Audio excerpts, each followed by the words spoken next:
The morning mist clung to the wheels of the chariot, dampening the golden spokes with a thick, gray moisture.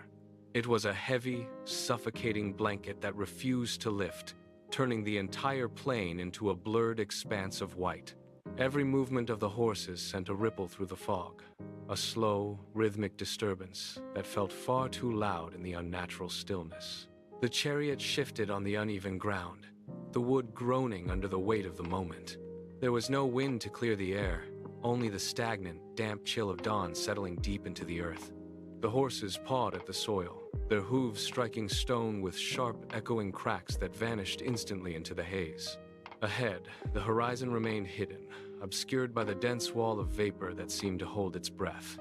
The air was heavy, charged with the static of 1,000 waiting soldiers, yet all that could be seen was the mist. The mist began to tear, shredded by the rising heat of the sun. It pulled back in ragged curtains, revealing the vast expanse of the field. Arjuna leaned forward, his hands tightening on the chariot rail until his knuckles turned white. Across the divide, the banners rose like a forest of defiance. They fluttered in the stagnant air, snapping with a sound like dry leaves caught in a gale. He scanned the lines, his eyes darting from one crest to the next. He knew these symbols. He knew the colors. They were the markers of his own kin, the very bloodlines that had shared his hearth and his history. The banners danced in the light, casting long, distorted shadows across the dust. Every snap of the fabric felt like a strike against his own chest. He tried to look toward the horizon, to find a point of distance, but his gaze was pulled back to the fluttering silk. The weight of the opposing lines pressed against him, a physical pressure that made the air feel thin and difficult to inhale. He watched the lines shift, the soldiers moving in unison, a massive, coordinated machine of war. There was no escape in the view. Every banner was a name, every name was a tie, and every tie was a knot, tightening around his throat. Arjuna shifted his focus, the banners blurring into the background as two figures emerged from the mass of soldiers. He saw Bhishma standing at the front, his hands steady as he adjusted the grip on his spear. Those same fingers had once held Arjuna's own, guiding the tension of a bowstring during his early years of training.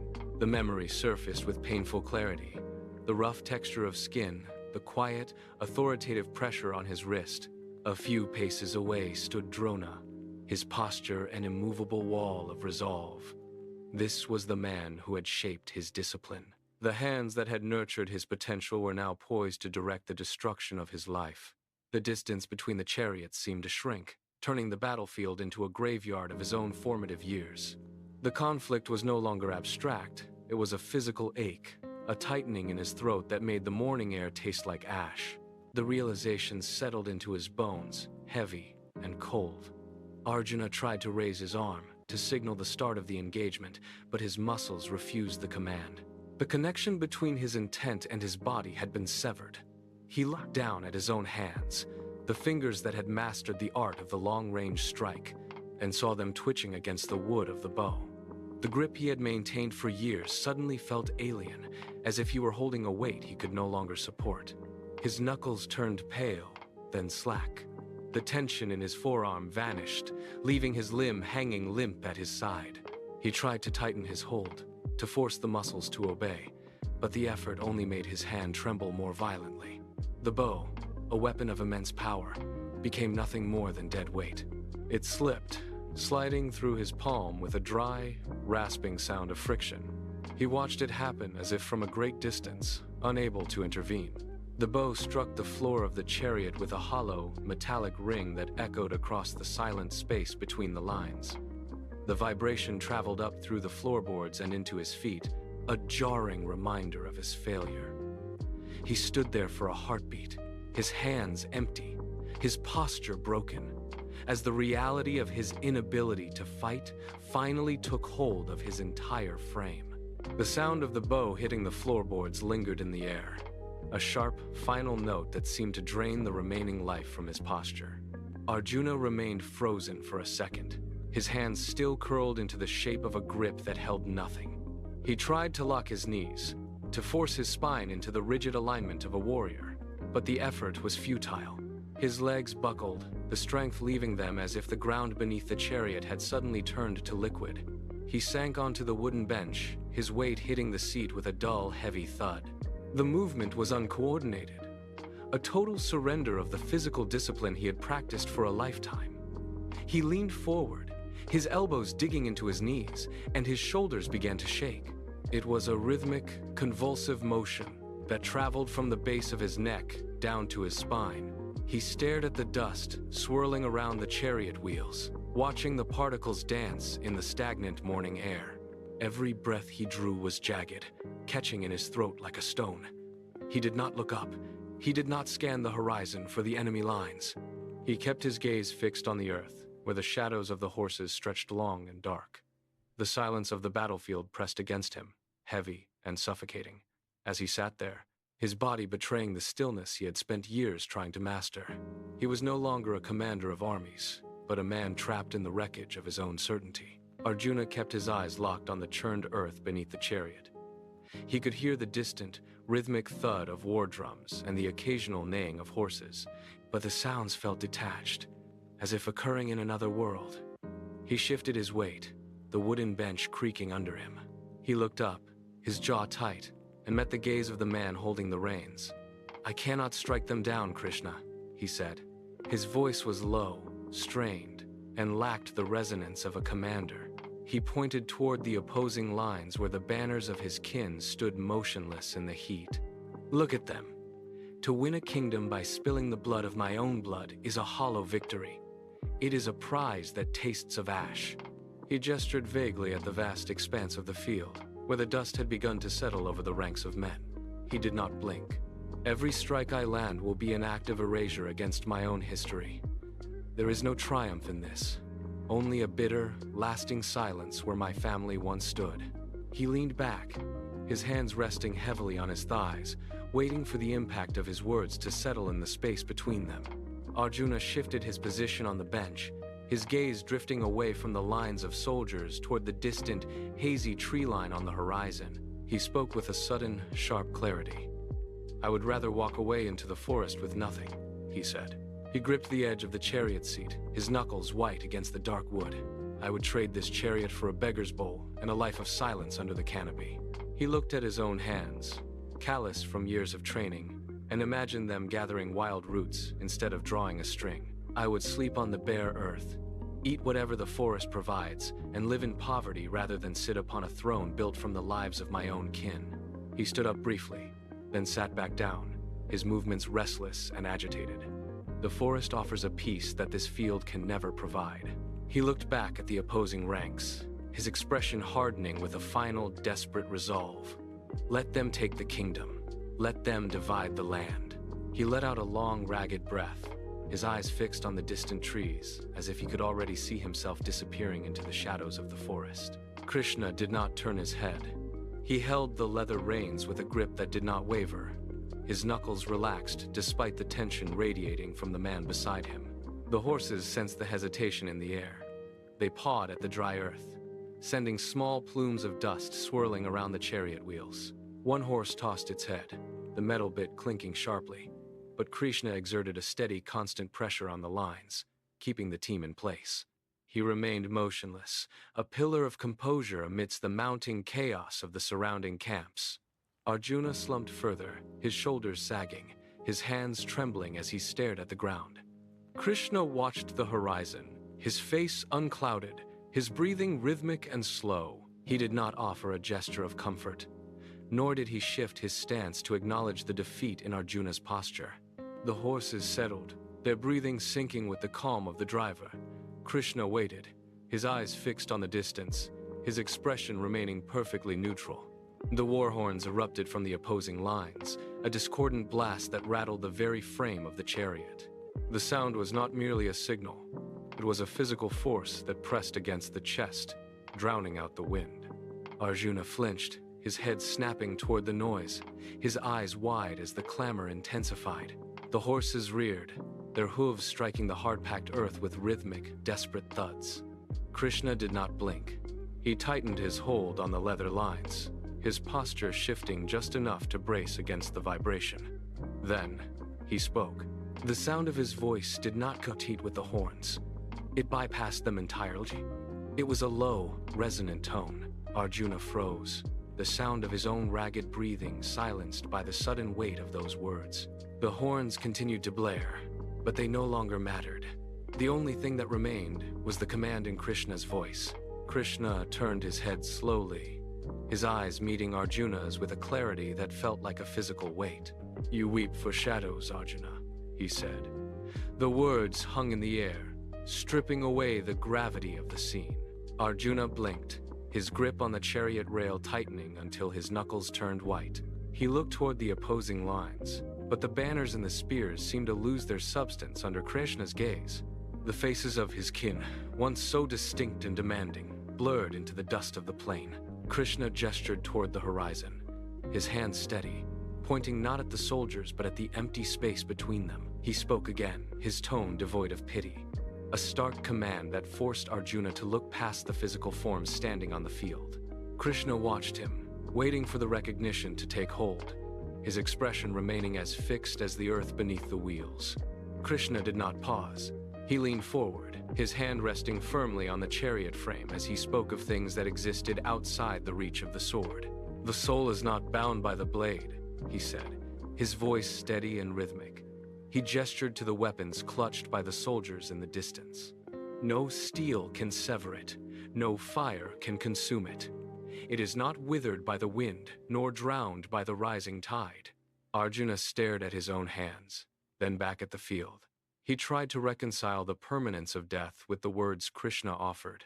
He watched a gust of wind whip through the banners, tearing at the fabric, and he wondered how anything could exist beyond such decay. Krishna observed the shift in Arjuna's gaze, the way his brow furrowed as he struggled to grasp the scale of the truth. "It merely shifts from one vessel to the next," Krishna continued, his tone dropping to a resonant, final note. "You see a body falling, but the essence remains untouched."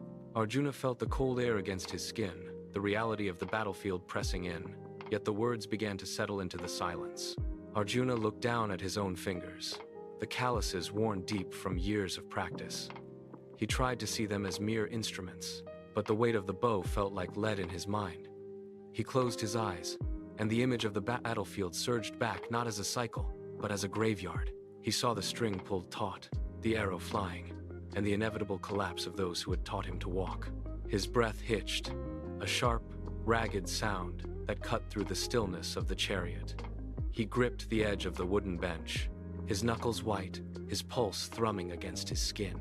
"But I am the one who must pull the string," he whispered, his voice trembling. He opened his eyes to find the horizon still filled with the faces of his kin. "I am the one who must watch them fall." The philosophical distance Krishna had built began to fracture under the pressure of his own agency. He felt the phantom tension of the bowstring against his fingertips, the terrible intimacy of the kill. He was not just an observer of a cosmic shift. He was the catalyst for the blood that would soon soak the earth. The chariot swayed beneath them, the wooden frame groaning as the horses shifted their weight, restless in the mounting heat. Arjuna remained hunched on the bench, his gaze locked on the dust, his shoulders tight with the weight of his own hesitation. He did not see the movement until a shadow fell across his lap. Krishna stepped forward, closing the distance between them in a single, fluid motion. He did not reach out to touch Arjuna, yet his presence seemed to solidify the air, turning the chaotic vibration of the chariot into something still and unyielding. The constant, rhythmic pawing of the horses slowed, their heavy breathing syncing with the silence that now radiated from Krishna. Arjuna felt the shift in gravity, a sudden, heavy calm that demanded he lift his head. He tried to look back toward the opposing lines, but Krishna stood firm, a barrier of absolute focus that blocked the horizon. The battlefield, with its banners and spears, began to blur in the periphery, losing its power to command Arjuna's attention. Krishna stood tall, his gaze fixed not on the carnage, but on the man before him. The space between them became the only reality left. Krishna did not offer comfort. He pointed a steady finger toward the lines of men, his eyes tracing the horizon where the sun caught the tips of 1,000 spears. "You claim the burden of the outcome, Arjuna, as if your hand alone dictates the turning of the world," he said, his voice cutting through the rising wind. "You are not the architect of this slaughter. You are merely the instrument of the moment." The words hit with the force of a physical blow. Arjuna looked at his own hands, then at the vast, indifferent expanse of the field. He had seen himself as the master of the bow, the one who decided who would live and who would fall. Krishna dismantled that pride with a single, sharp gesture. "The arrow flies because the string is pulled, and the string is pulled because the time has arrived," Krishna continued. "You are the conduit, not the cause." Arjuna watched the dust swirl around the chariot wheels, the chaos of the battlefield suddenly appearing as a mechanical, inevitable sequence. He felt the suffocating pressure of his own ego begin to recede. The realization stripped away the paralysis of his guilt, leaving behind a cold, crystalline clarity. Krishna moved closer, his presence filling the small space of the chariot. He did not speak of glory, nor did he promise the spoils of a conquered kingdom. He spoke of the path. "Perform your duty, Arjuna, not for the sake of the crown or the gold that follows victory," Krishna said, his tone devoid of persuasion, rooted in absolute certainty. "Act because it is your path. The warrior who fights for the result is shackled by the result. The warrior who fights because the moment demands it remains untouched." Arjuna looked at the horizon, where the opposing banners stood motionless in the heat. The desire for a kingdom had vanished, replaced by a stark, cold necessity. He saw the battlefield not as a place of personal gain, but as a mechanism that required his presence. Krishna leaned in, his gaze fixed on Arjuna. "The stain of sin is a shadow cast by the ego. When you act without attachment to the outcome, you cease to be the one who kills, and become the one who fulfills the cycle." Arjuna felt the tension in his shoulders finally break. The weight of the crown, the fear of the blood, all of it seemed to evaporate, leaving only the cold, hard reality. He was no longer a man choosing a path. He was the path itself. Arjuna looked down at the floor of the chariot. The Gandiva bow lay there, a curved piece of wood and string, silent and discarded. It seemed smaller now, stripped of the heavy significance he had once projected onto it. He reached out, his hand hovering for a heartbeat over the wood. He felt the texture of the grip, the familiar, cold resistance against his palm. As his fingers closed around the frame, the final tremors in his muscles ceased. The erratic shaking vanished, replaced by a steady rhythmic pulse. He lifted the bow. It felt balanced, a tool perfectly suited to the task that lay ahead. He did not look at the crown or the banners of his kin. He looked only at the weapon, feeling the tension of the string beneath his thumb. The hesitation that had paralyzed his spirit was gone. He was no longer a man burdened by choice. He was a warrior reclaimed by his purpose. He held the bow firmly, his knuckles white against the grip, and he felt the weight of his duty settle into his bones with absolute, chilling finality. Arjuna rose from the bench. He did not rush the movement. His spine locked into a straight, vertical line, mirroring the stillness of the chariot. He stood with his feet planted firmly against the floorboards, his weight distributed to absorb the vibration of the horses. He looked out across the field. The faces of his kin were no longer obstacles or targets. They were points in a vast, unfolding pattern. He saw the lines of the army as a singular, moving mechanism. The fear that had once clouded his vision was gone, replaced by a sharp, clinical clarity. He adjusted his grip on the Gandiva, sliding his palm until the balance point sat perfectly against his thumb. Every detail of the battlefield, the dust, the shifting banners, the restless horses fell into place within his field of vision. He stood immovable, his eyes tracking the movement of the opposing forces with the cold, detached precision of a machine. He was ready to act. Arjuna pulled the string back. The wood of the Gandiva groaned under the strain, a low, rhythmic protest that vibrated through his arms and into his chest. He drew until the knock touched his jaw, his muscles coiled and taut. The world narrowed to the point of the arrow and the tension of the cord. The air around the chariot seemed to thicken, the dust motes suspended in the sudden, absolute silence of his focus. He held the position. The horses stopped their pacing, their ears flicking toward the sound of the strained bow.